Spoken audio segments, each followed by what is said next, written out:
Hi everyone, today we're going to be going into an analysis of the 2020 presidential debates.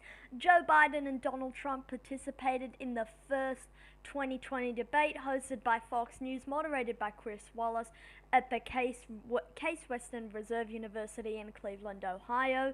The format was 6 topics, 15 minutes per topic. It was hosted at 9 p.m. Eastern on Tuesday, the 29th of September. The next debate, all of you please tune in, 9 p.m. Eastern. Kamala Harris and Mike Pence, I believe on October 7th. I believe, or it could be October 8th, but I believe it is October 7th. The participants in this debate were Joe Biden and Donald Trump. Chris Wallace taking the moderator position.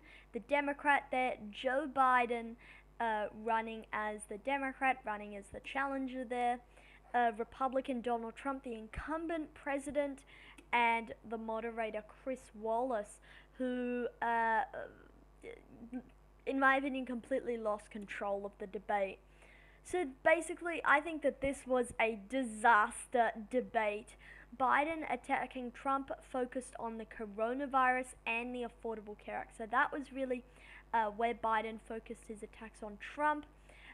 Trump went on the offensive on Biden on many issues in scattershot attacks. There were countless issues. He went after Joe Biden for being a member of the quote radical left.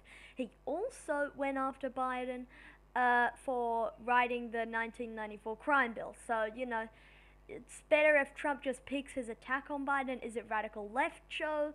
Is it tough on crime Joe? Because those are two very different things. Trump is painting Biden as a member of the radical left. In the first half an hour of the debate, I actually think that, Trump, I think his interruptions really did throw off Biden. He got off to a slow start in this debate.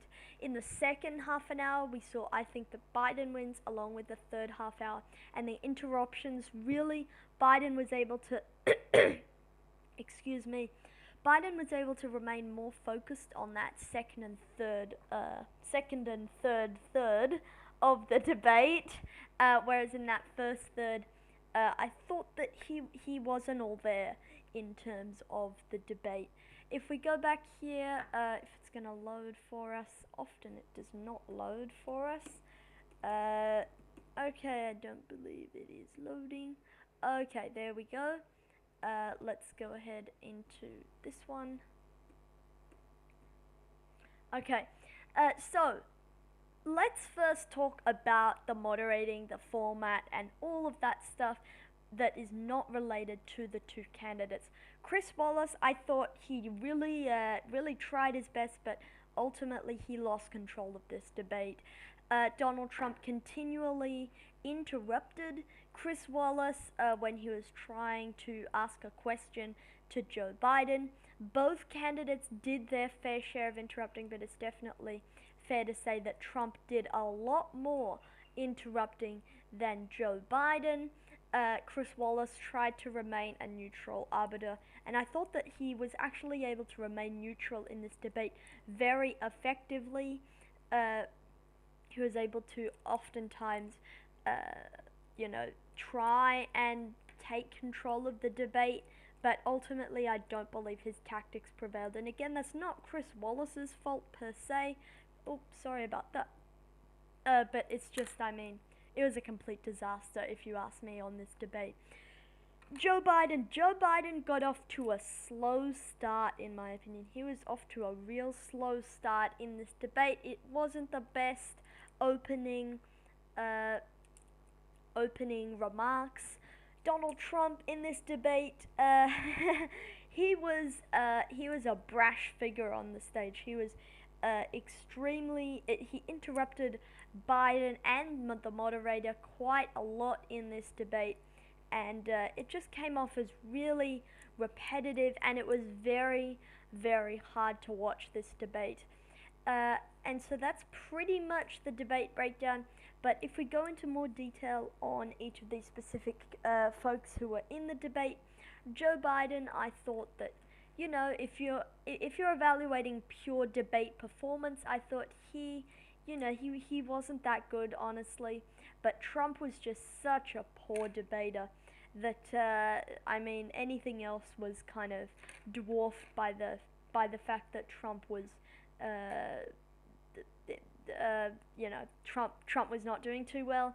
Uh, Trump was again a disruptive figure on stage. He was really quite annoying, honestly, in the debate, and I thought that he was not helped himself by his continual interruptions. It was really obvious that he was trying to just throw all of the different attacks against the wall and see which ones stick. And so, yeah, I did not think that Trump did himself any favors with this debate.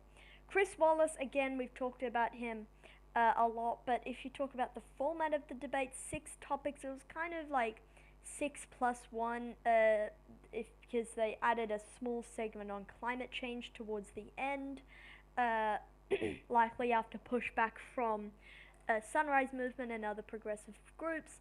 Uh, and one of the major things that came out of this debate towards the end was that Trump did not condemn white supremacy, which was very disappointing to see, and was something that Biden harped on relatively quickly. Biden also attacked Trump over Charlottesville. He attacked Trump over saying the troops are losers and suckers. He attacked Trump over a $750 tax bill. All the recent scandals that have been in the news, Biden pretty much attacked Trump on. He also attacked Trump on the ACA and a variety of other issues. He mostly steered away from the cultural issues. He steered away from abortion relating to the Supreme Court and other issues. So yeah, so this was a disaster debate, and overall, I think that because it was a complete train wreck, maybe overall you'd probably give the edge to Biden, but even if this was a tie, which I'm not saying it is, this would be a victory for Biden. So overall, does this affect the state of the race? Probably not. And who's that good for? It's good for Joe Biden. So that's why Joe Biden is the winner of the first 2020 presidential debate. A reminder to tune in here 9 p.m. Eastern for the vice presidential debate between Kamala Harris and Mike Pence. That will be very interesting to see. The second debate, again, should be more focused, again, on domestic issues. Generally, the third debate is the foreign policy debate, but, I mean, there's just so much going on in the US right now, they might just stick with all 3 debates being domestic debates, maybe with half an hour or something in the final debate dedicated to foreign policy or foreign topics, but yeah, that's it for today's video, guys. Thank you for watching, and I will see you all in the next one. Good night.